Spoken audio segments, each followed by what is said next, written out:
Bleu, blanc, noir. Le rugby aux couleurs de France Bleu et du CAB. Bleu, blanc, noir.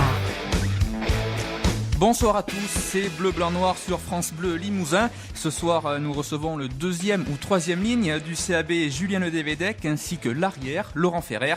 Alors ensemble, nous allons revenir sur la victoire d'hier dans ce derby du Massif Central face à Aurillac. Victoire 13-9. Un succès qui permet au CAB de se relancer dans la course à la qualification. Et nous évoquerons aussi le déplacement du week-end prochain sur la pelouse d'Auch, où la victoire sera une nouvelle fois impérative pour les Corésiens. C'est Bleu, Blanc, Noir sur France Bleu et nous sommes ensemble jusqu'à 20h. France Bleu Limousin, radio officielle du CAB. Laurent Ferrer, Julien Ledévédec, bonsoir. Bonsoir. Bonsoir. Avec nous autour de la table, Michael Nicolas de notre partenaire La Montagne, bonsoir. Bonsoir. Et Christophe Tastet de France Bleu Limousin, bonsoir. Bonsoir. Bon, Laurent et Julien, la victoire, vous l'avez fêtée un petit peu hier soir ou pas ? Non, moi je ne l'ai pas fêtée particulièrement. Ouais, non, on a eu boire un coup ensemble et on est rentré assez tôt. Bon, parfait. Avant de revenir plus en détail sur cette victoire, je vais laisser la parole à notre ami Christophe Tastet et sa célèbre plume. À voir les premiers plaquages hier de Julien Ledévédec, on a vite compris qu'il avait mis les chevaux pour faire du hachis parmentier de ses adversaires. Et Maxime Petitjean, l'Aurillacois natif de Tulle, avait beau faire office de cheval de Troie, ça n'a au final pas suffi au Cantalou. Il faut bien dire globalement que le CAB s'est évolué au gré de l'actualité. C'est même son cheval de bataille. Voyez Laurent Ferrer. Que fait-il à l'approche de la Saint-Valentin ? Il allume les chandelles. Ben oui, il est très à cheval là-dessus. Sauf qu'à plaquer, lui aussi, à tour de bras, il va se retrouver bien seul à la Saint-Valentin. C'est pas la mort du petit cheval, mais une amoureuse en ces temps de crise, ça se trouve pas sous le sabot d'un cheval. Des tribunes hier, nous avons tous un peu tremblé, et pas seulement de froid. 3 pénalités tentées pour autant d'échecs ont commencé à pédaler dans la moussaka quand Julien Caminati, qui n'est pas un mauvais cheval, a démontré qu'il avait encore des cannelloni pour aller à l'essai. Un peu en touche aussi, au passage. Mais bon, comme je l'ai entendu de la part d'un supporter le dire, dans l'esprit, il y a essai. Tout le monde a également salué la performance des remplaçants ayant fait leur entrée sur le terrain. Je ne sais pas s'ils avaient mangé du cheval ou quoi, mais ils ont parfaitement contribué à la victoire finale. Victoire qui remet le CAB en selle au classement. Reste maintenant à repasser devant Carcassonne pour la 5e place. Le CAB se déplaçant le week-end prochain à Auch, tandis que Carcassonne se rend à Oyonnax, qui ne prend pas 25 points dans les dents tous les jours. Le retour des brivistes devrait quand même se faire à la vitesse d'un cheval au galop. Mais bien entendu, rien n'est fait. Donc, ultime demande à l'adresse de Julien Ledévédec et Laurent Ferrer. Maintenant que vous avez battu le Cantal, continuez à nous régaler, car nous avons l'estomac dans les talons. Voilà, Christophe Tastet et sa célèbre plume. D'accord avec ce que vient de dire Christophe Tastet, il va falloir continuer là sur cette lancée. Bah oui, je crois qu'il nous faut gagner des matchs à l'extérieur. On a échoué à plusieurs reprises, et notamment à Narbonne sur la dernière sortie. Et c'est impératif de gagner à Auch. Voilà, Laurent Ferrer et Julien Ledévédec sont nos invités ce soir dans Bleu, Blanc, Noir. France Bleu Limousin, radio officielle du CAB. Alors le CAB s'est donc imposé hier, victoire serrée 13-9 face à Aurillac, une victoire, Julien Ledévédec, qui fait du bien au moral quand même là. Ben oui, parce que c'était un match serré, un match qu'on a réussi à gagner. Le dernier match serré qu'on a joué à domicile, on l'a perdu à la dernière minute. Là, c'est un peu l'inverse. On n'a pas gagné à la dernière minute, mais on a bien occupé le terrain, on est resté chez eux, et puis ça nous a souri, même si c'est vrai que l'essai peut-être pas forcément valable, mais bon. Voilà, ça nous a souri, donc on est content de ça. Et pourtant, c'est vrai que Brive avait mal débuté la partie, comme le disait Christophe à l'instant, 3 pénalités ratées au cours des 20 premières minutes, ce qui donnait donc ce score au tout début de la deuxième période en faveur d'Aurillac, score de 9-0, 3 pénalités de Maxime Petitjean, et c'est ce carton jaune infligé au pilier géorgien au milieu de la deuxième mi-temps, Michael Nicolas, qui a permis à Brive de débloquer la situation. Oui, ça a permis à Brive surtout de finir d'user le stade aurillacois, parce que dans le même temps, l'impact des entrants, des joueurs du banc, a commencé à peser. Alors ça s'est pas vu tout de suite, parce qu'il y a eu cette première action forte de Brive à 15 contre 13, puisqu'à ce moment-là, Fogarty était à l'autre bout du terrain avec le nez en sang. Il a une fracture du nez. Voilà, et où ils n'ont pas pu aller jusqu'au bout. Alors c'est vrai qu'à ce moment-là, les Aurillacois commençaient à tirer sérieusement la langue et à être hors jeu. On a vu ensuite cette interception de Ratou où il était là encore hors jeu, mais sur l'action suivante, Brive a pu aller marquer l'essai qu'il a libéré et l'essai surtout. On a vu qu'à partir de ce moment-là, psychologiquement, il y a eu une bascule parce que Brive à partir de là, on n'a plus senti de doute chez les brivistes, une forme de libération d'être enfin devant au score. Ça s'est concrétisé avec une nouvelle pénalité et ce qu'on n'avait pas vu jusqu'à présent tellement dans la saison, une fin de match extrêmement solide, aussi bien en défense qu'en conquête, et un appétit retrouvé là où les brivistes souvent avaient tendance à baisser de pied. Là, on a vécu l'inverse des scénarios habituels, c'est-à-dire que Petite Brive est restée sur le même rythme durant les 80 minutes pour finir d'enfoncer le clou en toute fin de match, grâce notamment aux entrées de Pablo N, qui faisait son retour après des mois d'absence et qui a bien tenu, grâce surtout, on en a beaucoup parlé, à Domenico Wakani-Burotu, qui a peut-être fait effectivement son meilleur bout de match, parce qu'il n'a pas joué énormément par rapport à d'autres fois où il était titulaire, mais qui a été très important, avec énormément de plaquages en avançant, qui a fait très mal à la défense aurillacoise, aux Aurillacois, et ensuite la charnière qui a permis de dynamiser. Romain Sola et Mike Blair sont rentrés avec énormément d'envie, et ça a été décisif après l'usure qui s'était installée dans les rangs cantaliens. Alors pour revenir sur cet essai, voilà effectivement un petit peu polémique. Les entraîneurs aurillacois nous disaient d'ailleurs à la fin du match que pour eux il n'y avait pas essai. En tout cas, il a été validé et Brive l'a emporté hier. Il faisait suite, Laurent Ferrer, à un gros temps fort briviste. Brive avait passé plusieurs secondes dans les 5 mètres. Il y avait plusieurs occasions d'essai. Il y avait eu un gros surnombre avant, malheureusement mal négocié par Romain Sola. Et Romain Sola qui s'est bien rattrapé sur l'essai puisqu'il fait une passe sautée. Vous étiez un acteur privilégié, vous étiez à quelques mètres de cette action. Ah oui, il me saute à moi. Il me semble sur le coup que moi je viens me couper l'action. Et je crois que j'ai 2 défenseurs qui me prennent en considération. Et ça laisse le champ libre à Julien pour marquer. Après, il n'y a pas l'arbitrage vidéo. Et c'est vrai qu'à vitesse réelle, c'était difficile de voir s'il avait mordu la touche ou pas.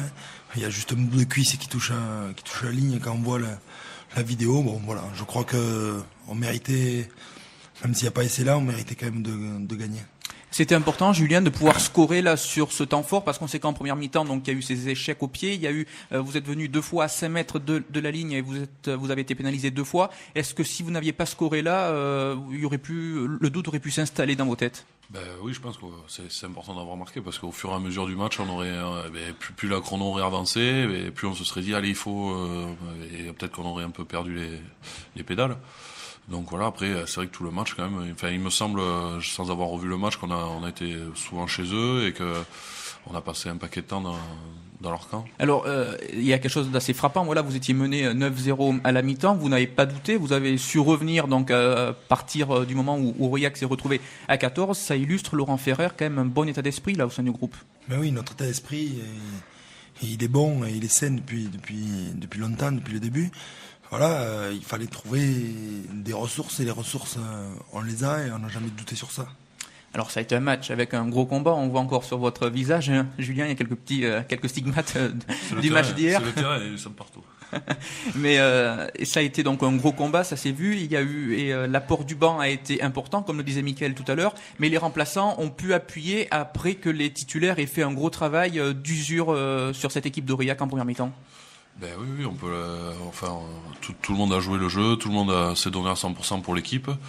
Et voilà, c'est bien. Il faut que ça continue comme ça.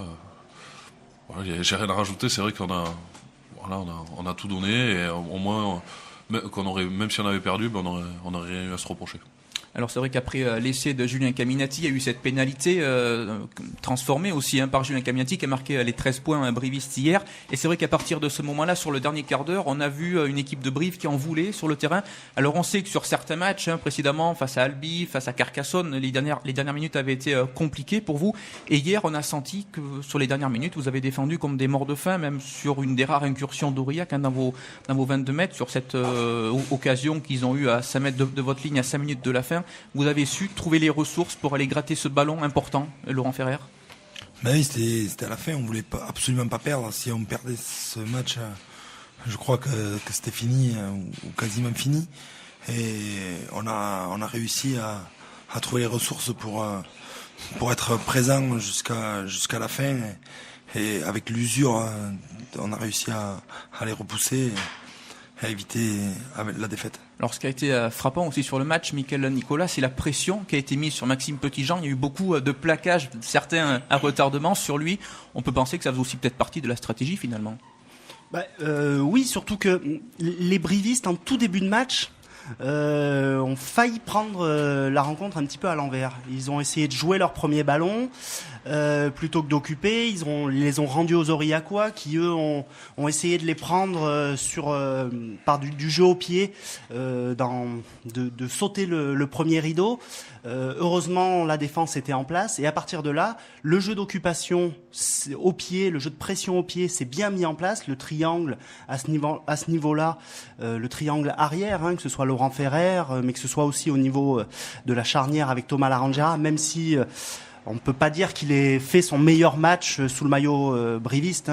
Hier, il a été quand même en difficulté, pas seulement au niveau du tir au but, mais en tout cas, ça a permis à Brive de s'installer dans le camp aurillacois et de maintenir la pression.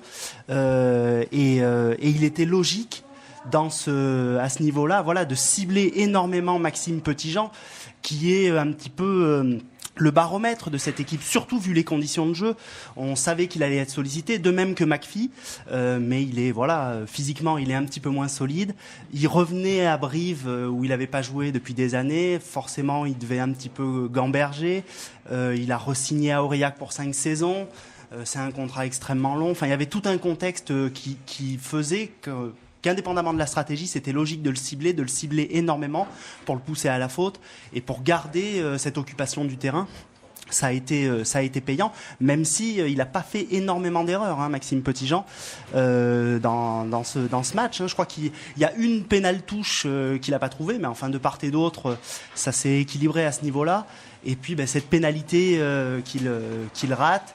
Et comme le disait Laurent Ferrer tout à l'heure, avant me le rappeler avant l'émission, il y a cette action où Datunashvili perce. Il y a un avantage pour Brive à ce moment-là. C'est juste avant le carton jaune, puisque Maxime Petitjean aurait eu une pénalité à 40 mètres. L'arbitre laisse l'avantage Datunashvili perce. L'avantage s'arrête et Brive récupère une mêlée. Il y a carton jaune, se relance et c'est derrière que l'essai intervient et que le match bascule. Donc c'était la bonne stratégie de toute manière de mettre énormément la pression et de le faire aussi au travers de la défense. On a parlé jusqu'à présent de l'impact physique, de l'intensité. Ce qu'il faut rappeler, c'est que pour Brive, là où c'est extrêmement intéressant, les 3 derniers matchs, et même Brive n'a pas encaissé d'essai hier face à un concurrent direct qu'il recevait à domicile. Ça n'avait pas été le cas contre Pau, qui est l'autre très gros qui est venu jusqu'à présent au stadium. Et Brive restait sur 3 matchs à avoir encaissé à chaque fois des essais, que ce soit contre Narbonne, que ce soit à Lyon, même si ou que ce soit contre Carcassonne, même si c'est sur des essais à 0 passe. Donc là, c'est intéressant pour la suite de savoir que Brive peut s'asseoir sur une défense très solide et peut ne pas encaisser d'essais, surtout avec les difficultés du moment à concrétiser au pied les pénalités. Voilà, on continue de parler du CAB juste après ce titre homme d'Edouard Sharp. France Bleu Limousin, radio officielle du CAB. Bleu, blanc, noir, depuis l'hôtel Le Collonge à Brive, Julien Ledévédec et Laurent Ferrer sont nos invités. Alors on a évoqué au cours de cette première partie cette victoire dans le derby, une victoire, Laurent Ferrer, qui était impérative pour continuer d'espérer dans cette course à la qualification. Absolument, impérative. Voilà. Mais on a un bloc de 2 matchs et ce sera validé quand on aura gagné à Auch. Alors vous êtes 6e ce matin, enfin 5e ex-aequo plus exactement, avec Carcassonne. Ça vous a fait du bien, là, voilà, parce que c'est votre première victoire, tout simplement, de cette année 2013. Au moral, là, voilà, ça vous a reboosté un peu plus? Oui, ça nous a fait du bien, parce que déjà la semaine dernière, sur le week-end de repos, Carcassonne avait perdu à Massy. C'était pas une mauvaise chose, sachant qu'ils nous ont gagné il y a pas très longtemps à Brive. Et donc voilà, ça nous remet du baume au cœur et ça nous permet de remettre la marche avant. Alors maintenant, il y a 2 journées à l'extérieur qui se profilent. À Auch samedi, à Massy dans 15 jours. Il va falloir faire le plein à l'extérieur. Maintenant, Julien Ledévédec. Oui, tant qu'à faire, si on veut atteindre notre objectif de se qualifier dans les 3 premiers, ça serait une bonne idée que d'aller faire des résultats là-bas. Voilà, après on n'a pas le couteau sous la gorge non plus, mais bon, si on veut atteindre nos objectifs, voilà, c'est primordial d'aller gagner. Est-ce que vous avez douté, Laurent Ferrer, après ces défaites qu'il y a eu face à Carcassonne, face à Narbonne, ce match nul à Lyon, le fait de pas s'imposer? Est-ce que pendant ces 15 jours là que vous avez eu pour préparer Aurillac, est-ce que le doute est installé dans vos têtes? Je sais pas si on peut parler de doute. Après le match de Lyon, c'est pas une contre-performance d'avoir fait match nul là-bas. Après le match de Narbonne, on y allait vraiment avec des intentions et on s'est un petit peu cassé les dents. Donc voilà, pendant 15 jours, on est resté à s'entraîner, à travailler dur, et puis avec cette pression en marge du match d'Aurillac. Donc c'est parfait d'avoir gagné ce week-end. Donc la pression, on a pu l'évacuer rapidement. Maintenant, rien n'est acquis et on sera soulagé après le match de Auch s'il y a victoire. Alors on va rappeler les principaux résultats, notamment de vos concurrents. Oyonnax qui s'est incliné à Colomiers, c'est un résultat un petit peu surprise hier qu'il y a eu. Sinon Carcassonne a battu Tarbes 14-9, c'était à Carcassonne. Et sinon hier soir, il y a eu un match également important pour les places qualificatives, c'est La Rochelle qui a battu Lyon sur un petit score 9-3. Donc du coup, comme je le disais, Brive pointe ce soir à la 6e place avec 55 points. C'est simple, vous êtes à 7 points de la 3e place. Est-ce que c'est encore réalisable de figurer dans les 3 premiers? Bien sûr, c'est réalisable. Il y a les concurrents directs qui vont se rencontrer. On va rencontrer aussi nos concurrents directs. Ça va se jouer, je pense, jusqu'à la dernière journée, sachant que le dernier bloc de match va de suite basculer sur les phases finales. Donc tout peut être encore réalisable. Et voilà, on verra, on fera les comptes à la fin. Alors Mickaël, Brive a eu bon nez de l'emporter ce week-end parce qu'on voit que les concurrents ne traînent pas en route devant. Oui, La Rochelle et Pau surtout sont les 2 équipes les plus impressionnantes du moment, même du début d'année 2013. Bon, c'est pas une surprise parce qu'elles étaient déjà dans cette dynamique en fin d'année. L'adversaire le plus dur sans doute à aller chercher, ce sera Pau, parce que Brive va devoir se déplacer là-bas et Pau va recevoir davantage qu'il ne va se déplacer. Ils ont clairement un calendrier favorable sur les 10 dernières journées. La Rochelle, elle, va venir à Brive.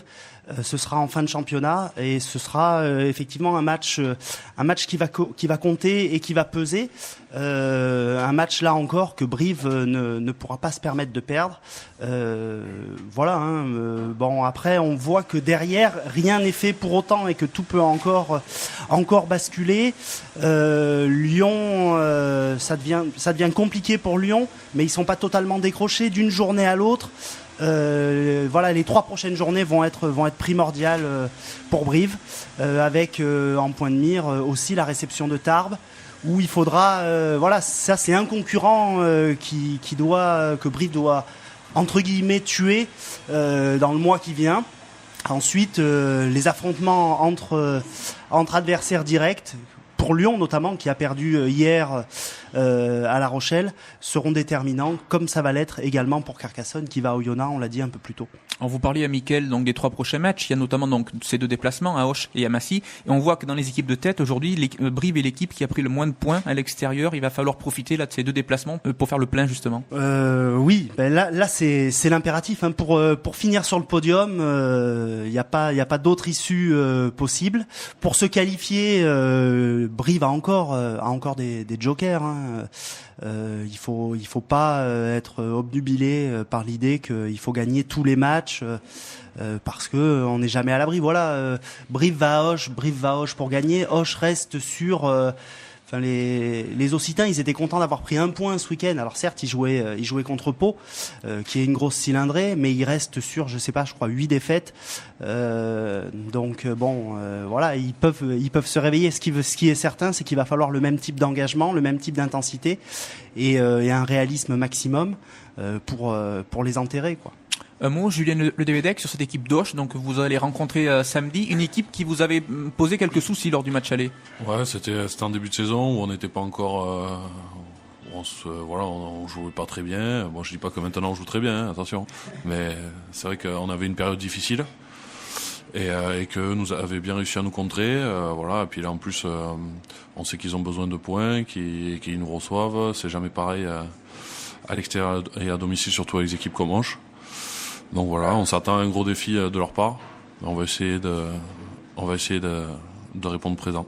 Et ça va encore se disputer sur un terrain compliqué. La saison n'est pas propice aux belles pelouses en ce moment. Ça complique la tâche là, quand on est joueur.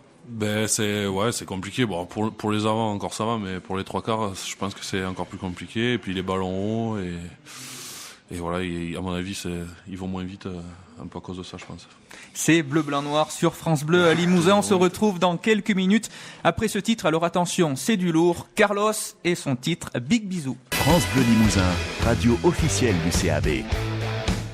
Voilà, on se retrouve donc pour cette troisième partie où on va s'intéresser à nos invités, Laurent Ferrer et Julien Ledévédec. Donc Julien, vous êtes né à Sainte-Foy-la-Grande. Il y a pas mal de joueurs qui sont nés dans cette ville. Quand on est là-bas, on fait du rugby obligatoirement? Non, mais j'ai commencé à 4 ans et demi. Voilà, mon père, mon oncle, mon grand-père, tout le monde faisait du rugby. Donc voilà, j'avais mes copains. J'ai commencé un peu comme tout le monde. Et puis au début, c'était pas trop du rugby, c'est des tas d'hommes, je faisais. Voilà. Et puis après, ça m'a plu, l'ambiance. Voilà. Alors vous êtes retrouvé au Stade Toulousain. Comment ça s'est passé? Ils vous ont repéré ou comment?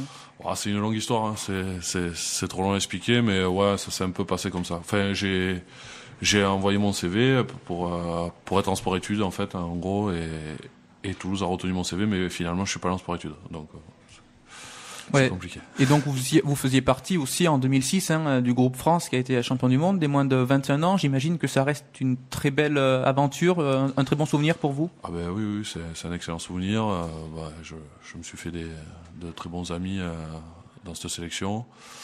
Voilà, après je les ai retrouvés d'ailleurs quand ils sont venus à Brive, certains. Voilà, puis c'était énorme. On était jeunes et ça nous arrivait pas souvent de jouer dans des stades pleins, une finale. Qu'on a gagné, c'est bien sûr que c'était parfait. Alors vous avez rejoint Brive la saison passée. Or comment, il y a 2 ans même maintenant. C'est ma troisième année. Troisième saison, voilà. Comment ça se passe? Vous vous plaisez ici? Oui, je me plais. Oui, il y a un bon groupe. Voilà. Après, même si on est descendu l'année dernière, c'est pas des choses faciles à vivre, mais bon, voilà, on va essayer de rattraper un peu les erreurs et j'espère qu'on va y arriver. Alors vous évoluez entre la 2e, la 3e ligne, c'est compliqué quand on ne sait pas trop quel poste on joue, ou est-ce qu'on s'y fait non, on s'y fait, ça a toujours été un peu comme ça pour moi, donc maintenant je suis habitué, et puis bon, c'est pas dérangeant de changer des fois, donc non, j'ai pas de souci avec ça. Alors quant à vous, Laurent Ferrer, si je me trompe pas, vous avez joué au rugby à 7, au rugby à 13 et au rugby à 15. Même au rugby à 9 j'ai joué, ça existait, donc moi j'ai joué tous les rugby. Vous avez débuté au rugby à 15, à 13 ? À 13. Le premier match de rugby à 15 que j'ai vu, c'était quand j'étais sur le terrain à Narbonne. En 2002, j'avais 22 ans. Quand on vient d'un pays de 13, on regarde pas trop le 15 à la télé. Oui, parce qu'on rappelle, vous êtes né à Lézignan-Corbière et c'est une terre de rugby à 13 là-bas. C'est ça, il n'y a que du 13. Pour tout le monde, on joue à 13. Donc je suis né à Lézignan, donc c'était normal que je fasse du rugby à 13. Si j'avais été né à Saint-Malo, j'aurais peut-être fait de la voile. Mais bon, je suis né à Lézignan, donc j'ai fait du rugby à 13, et ce qui me fait que maintenant je suis pas gif, voilà. Donc pour l'histoire des gifs. On rappelle, les gifs, c'est les joueurs issus de la formation française. Exactement. Donc moi, comme je suis formé à 13, j'ai été formé à 13, je ne suis pas gif. Alors comment vous êtes retrouvé au rugby à 15 du coup après? J'avais 22 ans, ça se passait plutôt pas trop mal pour moi à 13, et voilà, j'avais eu quelques propositions de clubs de 15, ça s'était fait à l'époque. L'année avant moi, il y avait eu des joueurs comme Manu Cassin qui joue aujourd'hui à Oyonnax, qui est passé par Biarritz, Pau et d'autres clubs.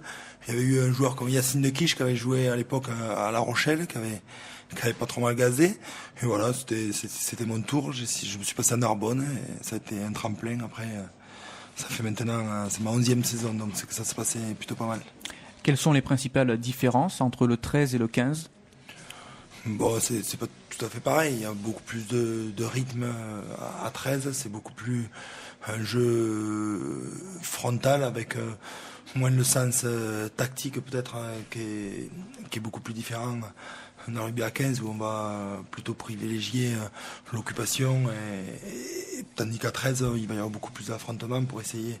L'occupation, c'est d'avancer et de briser les défenses, donc à ce niveau-là c'est beaucoup plus différent, mais j'ai pris du plaisir aux deux et je me régale de voir des matchs de 13 aussi. Alors le rugby à 7, donc comment vous êtes retrouvé dans cette discipline?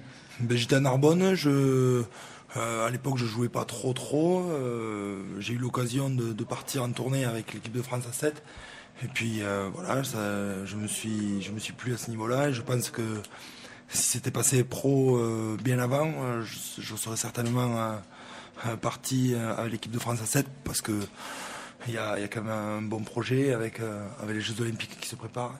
C'est quand même alléchant, même si ça sera qu'en 2016.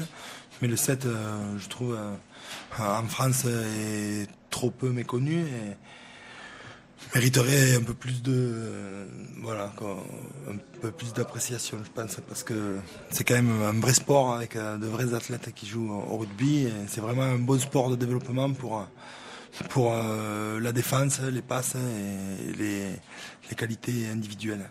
Le rugby à 7, c'est celui que vous avez le plus apprécié, donc?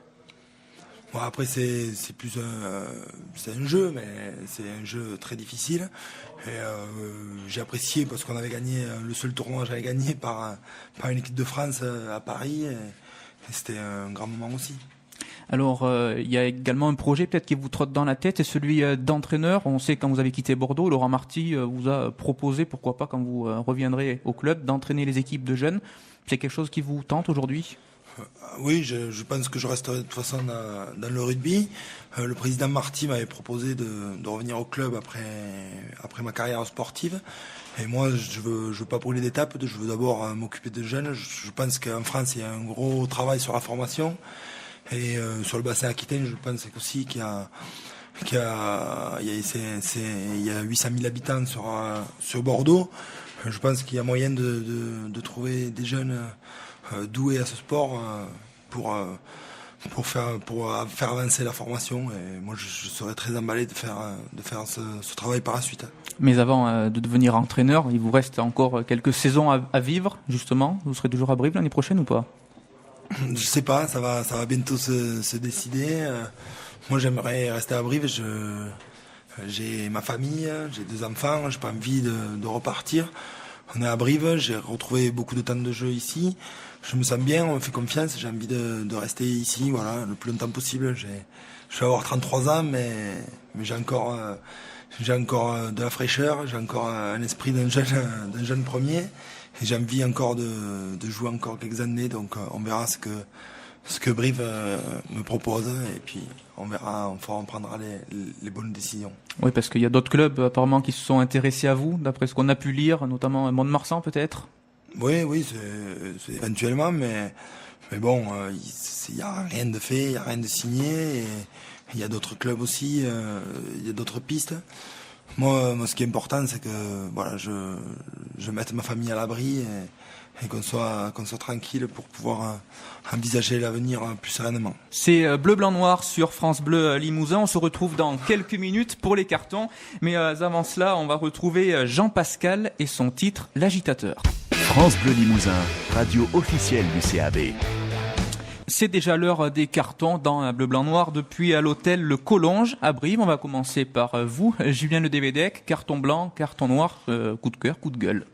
Carton blanc, je viens de voir pour Anthony Classen, qui a été sélectionné en équipe de France. Et voilà, je suis content pour lui, parce que c'est un de mes anciens coéquipiers, il le mérite, et voilà, je voulais le féliciter, bon, même si il est loin maintenant, il est à Castres, il n'entendra peut-être pas l'émission, mais c'est bien pour lui. Et ensuite, carton noir pour l'arrêt de carrière de Yann Fior. Voilà, c'est triste pour lui et pour le groupe. Voilà, bon, on lui souhaite bon courage dans ce qu'il va faire maintenant. Voilà. Parfait. Laurent Ferrer, carton blanc, carton noir. Mon carton blanc, je vais le donner à Jacques Bossuge, qui a passé le plus dur de son opération. Voilà, ça a été compliqué, il a un peu chié, et puis petit à petit, il va revenir sur pied. En plus, il me garde mon petit bout à la maison, donc le temps que je suis à la mission. Donc voilà, un petit carton blanc pour Jacques qui va revenir à le sourire. Et carton noir? Le carton noir à une partie du public qui peut pas s'empêcher de siffler tout le temps, et qu'à la fin du match, il est content de crier vive la Corrèze, et voilà. Donc il y avait les Aurillacois qui étaient venus en nombre qui nous sifflaient. On n'avait pas besoin de nos supporters qui nous sifflaient, mais bon, c'est une histoire sans fin. Bon, j'espère qu'ils seront là jusqu'au bout pour nous encourager quand même. Michael Nicolas de la Montagne, carton blanc, carton noir. Mon carton blanc sera pour Pablo N, qui a fait son retour à la compétition, qui était blessé à l'épaule, qui s'est blessé à l'épaule l'été dernier et qui a été opéré, qui a eu une longue convalescence et qui a pu revenir. Et on lui souhaite d'avoir une fin de saison tranquille en termes de blessures et riche en termes de temps de jeu. Ensuite, le carton noir, un peu facile, mais amplement mérité pour le 15 de France. 2 défaites pour commencer le tournoi, ça la fout mal. Et on espère, et j'espère, qu'ils vont relever la tête lors du crunch. Parfait. Christophe Tastet de France Bleu Limousin. Moi, au contraire, carton blanc à la cuillère de bois. L'équipe de France ne l'a plus remporté depuis 1957. Alors là, on est quand même super bien parti pour gagner ce trophée. Donc carton blanc. Et carton noir à la ville de Brive. Je ne sais pas si vous avez remarqué, mais les tribunes n'étaient pas chauffées hier. Oui, et j'en connais certains qui ont eu froid, hein, Christophe. Voilà. Pour ma part, carton blanc, je vais l'attribuer à Julien Caminati qui a fait une très belle partie hier. Donc, outre le fait qu'il ait marqué tous les points, il a été omniprésent dans le combat, comme d'habitude, en mettant notamment une énorme pression à plusieurs reprises sur Maxime Petitjean. C'est dommage, hein, on lui souhaite un prompt rétablissement. Hein, sa sortie de terrain, c'était pas du tout ce qu'il méritait. Ça fait jamais plaisir de voir des joueurs partir sur civière comme ça. Et le carton noir, je vais rejoindre Mickaël au 15 de France, parce que c'est pas la première fois en France que lorsqu'une équipe réussit des bons tests d'automne, qu'elle se ramasse au printemps. Et j'ai l'impression que les Français ont la mauvaise habitude entre guillemets de prendre la grosse tête. C'est pas la première fois que ça arrive, donc voilà, je leur adresse mon carton noir. Et je vais en profiter d'ailleurs, messieurs, il nous reste quelques secondes. Est-ce que vous avez vu le match samedi du 15 de France? Quel est votre sentiment sur cette partie? J'ai préféré le match de l'après-midi, il y avait Bordeaux-Toulon, j'ai préféré regarder celui-là. Mais le 15 de France, voilà, après ils sont peut-être fatigués aussi, ça enchaîne beaucoup, mais il n'y avait pas beaucoup de passion dans ce match. Julien Le Dévédec? Ouais, non, j'ai pas grand-chose à rajouter. Hein. Moi, j'ai regardé vite fait, je jouais un peu en même temps à la console. Donc, j'ai pas trop bien regardé en fait. Est-ce que vous avez des contacts encore avec les joueurs du 15 de France aujourd'hui là? Non, pas vraiment. En tout cas, j'imagine que ça vous déçoit. Enfin, le fait de 2 défaites, notamment en plus, c'est pas face aux nations les plus fortes du rugby européen, Laurent Ferrer. Non, en plus, c'est sûr. En plus là, ils vont en Angleterre, ils iront à l'Irlande. Ils vont jouer donc l'Écosse le dernier match, il faudrait faire attention. Et puis c'est pas sur la tournée de juin qu'ils vont se refaire, enfin ça va être très compliqué. Ils s'en vont en Nouvelle-Zélande, donc ça risque de faire du bruit, mais bon, j'espère que ça va aller. Et le prochain objectif, c'est la Coupe du Monde, elle est assez loin encore. Michael Nicolas, quelque chose à rajouter peut-être? La fédération se penche beaucoup sur le stade. Au lieu de se pencher sur un stade, hein, peut-être qu'il en faut un d'ailleurs, mais elle ferait bien de se pencher sur l'équipe de France et sur le fait que le rugby français ait une équipe de France performante. Pas seulement tous les 4 ans pour se réveiller après avoir été humilié en Coupe du Monde. Parfait, c'est déjà la fin de ce Bleu Blanc Noir. Merci messieurs, merci Laurent Ferrer, merci Julien Le Dévédec, merci à Michael Nicolas, notre partenaire à La Montagne, merci à Christophe Tastet. Alors prochain rendez-vous sport sur France Bleu Limousin, ce sera samedi à 18h30, donc avec ce déplacement du CAB sur la pelouse d'Auch, prise d'antenne à 18h. Alors il n'y aura pas de basket ce week-end à cause de la Leaders Cup qui se déroule à Disneyland. Merci à tous de nous avoir suivis. Dans quelques minutes, les infos sur France Bleu. Bonne soirée. France Bleu Limousin, radio officielle du CAB.